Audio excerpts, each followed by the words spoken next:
So one exercise that I like to use with the couples I see who come in and they are really struggling with conflict resolution and communication is called the aftermath of a fight or regrettable incident. And this is an exercise that was developed by the Gottmans, by Dr. John Gottman, in his work with couples and with conflict resolution. So the first thing that I do is to have each couple go through 5 different steps. And so they each get a turn to explain the different step and listen to each other and really hear each other. So the first step is feelings. So each couple or each person takes a bit of a turn to describe what was going on for them during the fight, what feelings came up for them as they were going through this fight and going through this conflict. And this is done without any blaming, just using I statements, what was going on for each person.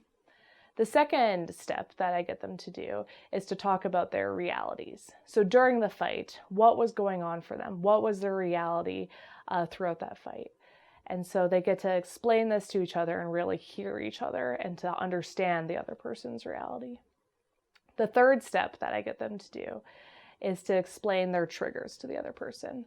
So what happened in this fight that really triggered them? What triggered them to some sort of past memory, to something that's happened to them before, not connected to the fight, that brought up feelings that maybe weren't related to their partner or related to the person. So they each get an opportunity to explain their triggers, ask each other any questions about this, and then just work to understand each other. So the fourth step that we do is responsibility. So they each get an opportunity to take responsibility for their role in the conflict. What did they do that contributed to the conflict? And they have a chance to own up to that. And then the fifth step that we do is to plan. So to plan when this happens again, when conflict arises again, how can they handle it in a more productive way that honors each other and that just has better communication between each other. And so that's the aftermath of a fight or regrettable incident.